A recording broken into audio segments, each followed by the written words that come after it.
Saya terima kasih para penonton Dhamma TV yang selalu damai di hati. Anda begitu serius dan tegang mengikuti ini, tidak apa-apa. Memang inilah tugas kita adalah mencerahkan kita untuk berpikir yang lebih positif.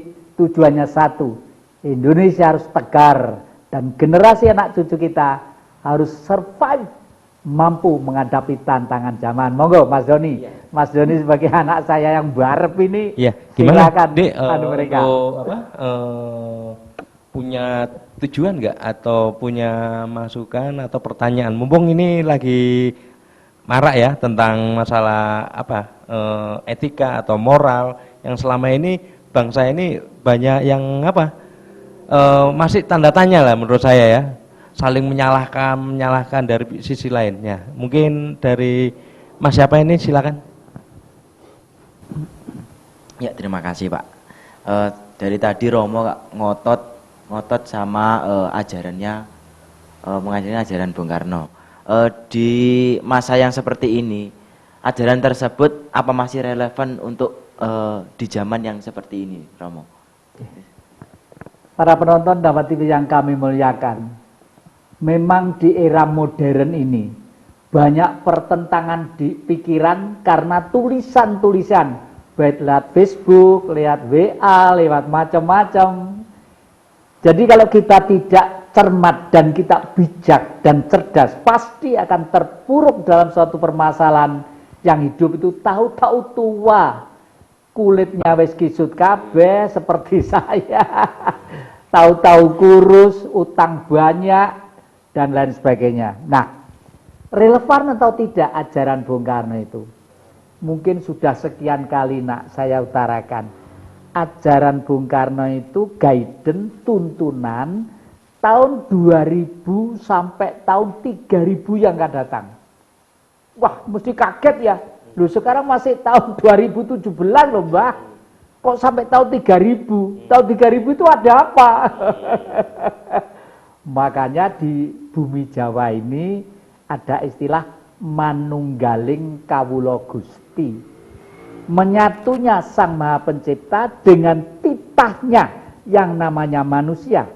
Sehingga kalau manusia itu sudah membiasakan diri untuk menyatukan mikrokosmos dengan makrokosmos, lalu getaran sinar yang ada di dalam tubuh kita nanti merefleksi kepada otak untuk berpikir, kita itu pasti akan mampu memprediksi zaman yang akan datang. Oleh karena itu, Pancasila ini sampai sedetik ini aja, umpama negara kita itu tidak pernah diberi fondamen. Fondamen itu landasan, bukan pilar loh ya, landasan. Pilarnya itu NKRI ya, ada lagi pilarnya apa ya, Bhinneka Tunggal Ika, apalagi pokoknya pilar itu penyangga NKRI, Bhinneka Tunggal Ika, garis besar haluan negara ya, lalu kebudayaan. Ini didasari oleh Pancasila. Pancasila dasar, tetapi dasar itu harus kita mengerti. Sebelum dasar itu tercipta, adalah ada filosofis dasar yang bersifat dinamika. Inilah yang menurut adik-adik menjadi ilmu yang baru nanti itu, yang menuntun pikiran manusia supaya manusia itu tidak keliru hidup. Tidak keliru hidup. Saya ulangi, tidak keliru hidup. Hidup itu bisa keliru kalau otaknya itu masih terbelenggu oleh teori-teori kuno yang sudah tidak patut kita gunakan di zaman modern ini. Nah, yaitu ideologinya yang disebut Marhainisme. Ini penting. Sejak tahun 74, ajaran ini sudah dihapus di negeri ini. Oleh karena itu Bung Karno dulu diturunkan rame-rame. Blok yang tidak bertuhan ikut menurunkan, yang merasa beragama juga ikut menurunkan, yang merasa pinter juga ikut menurunkan. andai kata kita tidak berpancasila, mungkin negeri ini sudah hancur dulu-dulu. Coba adik-adik harus berkayal ya. Aceh sampai dengan Irian Barat, Papua, itu terdiri dari ribuan pulau, ratusan suku dan bahasa. Sampai sekarang utuh, kokoh dan kompak. Ya. Ajaran Bung Karno itu bergerak dengan hatinya. Bahwa orang yang menderita, yang miskin, karena sistem pemerintahan dan sistem politik, itu disebut kaum marhaen. Orangnya jujur, kerja keras, tidak banyak ekspansi menuduh orang lain salah, tapi hidupnya menderita. Karena apa? Karena sistem. Sistem itu siapa yang ngatur? Yang ngatur adalah lembaga. Lembaga apa? Lembaga yang berbicara masalah kenegaraan. Kalau sekarang disebut Majelis Permusyawaratan Rakyat atau MPR. Dulu zaman Pancasila masih murni, siapa yang mengisi MPR? Pak Mukibat. Karena menemukan, Pak Mukibat itu tidak bisa baca, tidak bisa nulis loh, seorang petani ya. Karena karena menemukan singkong yang gede-gede, didudukkan. Apa sih Pak Mukibat kok dulu bisa, ngaten loh teori ini pun gitu, diutarakan. Nah itu demikian juga kenapa kok saya ngotot raja-raja masih harus diberi tempat yang istimewa, karena di Indonesia itu terdiri dari ratusan raja-raja. Beliau itulah yang memegang kultur budaya dasar dan kepala suku adat. Di Timur Sana jumlahnya banyak, entah itu raja kecil yang pakai baju sobek-sobek atau raja yang gagah, tetapi kemuliaannya itu yang kita pelihara. Harus kita beri tempat yang mulia di negeri ini. Jangan orang-orang pinter, tapi ini sudah gak karu-karuan, itu tidak benar. Ya, Romo, saya sangat prihatin dengan keadaan sekarang. Kenapa sekarang ini pemerintah kok nggak bisa mengembalikan yang dulu kita pernah sekolah dengan pendidikan moral Pancasila? Selama ini gimana? Yang dibilang kowar-kowar Pancasila, tapi kok masih ada semacam pergesekan-pergesekan. Dan juga saya sangat miris apabila kalau Pancasila sendiri tidak bisa mengartikan, mengamalkan, dan menerapkan, itu saya menyayangkan sekali. Saya berharap agar pendidikan moral Pancasila itu harus dikembalikan lagi ke generasi-generasi ini.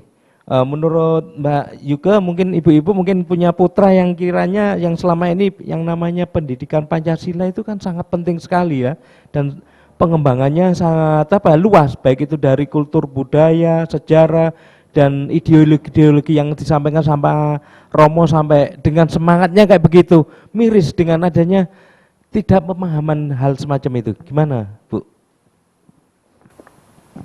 Ya, matur nuwun. Mungkin bagi saya sebagai seseorang yang sangat mengagungkan budaya, pendidikan yang harusnya kita utamakan adalah pendidikan Pancasila. Tapi kita tidak lagi membuat hal itu sebagai landasan kita, malah dikesampingkan oleh sebagian pemerintah. Saya tergerak sebetulnya, karena kita sudah kehilangan akhlak ya. Tidak lagi kita moral, kita tidak lagi kuat. Rasa saling welas asih itu tidak ada. Rasa untuk solidaritas itu tidak ada, toleransi tidak ada, karena semuanya hanya berdiri dalam aku, karena aku sendiri mampu atau individu. Begitu ya, egoisme yang semakin membabi buta. Nah, mungkin yang saya lakukan saat ini adalah kepada putra-putri saya seperti itu. Ya, terima kasih. Itu kan secara tidak langsung yang dibilang tadi kan masalah etika atau moral. Mungkin dari mahasiswa yang selama ini sudah mulai punya greget untuk mau apa kita ini. Selama ini kepada bangsa dan negara yang selama ini kalau kita lihat situasi dan kondisi kan banyak yang di kotak-kotak dan mengkotak-kotak dan juga ada semacam pergesekan. Hanya kenapa? Saya kira nggak ada pemahaman tentang apa yang namanya Pancasila, mulai dari 1 sampai 5 kok nggak bisa diterapkan. Gimana untuk mahasiswa mungkin bisa garis bawahnya bisa menerapkan untuk adik-adiknya nantinya? Oke, baik, terima kasih Mas Doni. Kalau pandangan saya, kalau bicara Pancasila sekarang ini ada hal yang seharusnya itu tidak terjadi. Apa itu? Sekarang ini menurut saya Pancasila itu tidak mempunyai tafsir tunggal gitu. Itu yang kalau Mas Doni bilang kemudian terjadi terkotak-kotakan.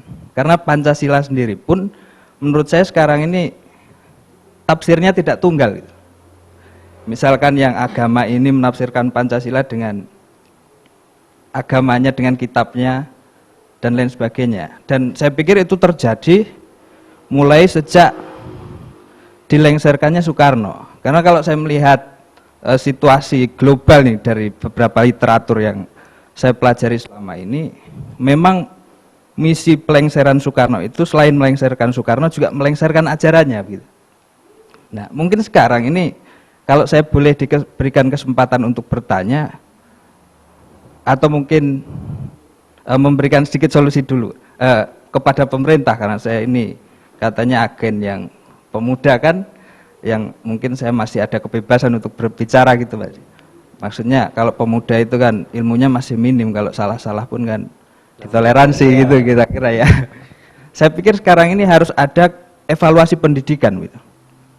Evaluasi pendidikan yang kemudian menciptakan suatu pedoman yang tunggal terhadap tafsir Pancasila. Dan tafsirnya apa? Saya pikir kalau kita ingin tafsir tunggal Pancasila, yang pantas untuk dimasukkan dalam dunia pendidikan itu ya pidato Bung Karno 1 Juni. Karena di situ jelas gitu. Bung Karno menyampaikan dari awal sampai akhir historis Pancasila, kedepannya Pancasila seperti apa, di situ disampaikan secara jelas sama Bung Karno. Dan saya pikir itu satu-satunya pedoman tunggal yang bisa dijadikan acuan untuk menjadikan satu persepsi tunggal terhadap Pancasila itu.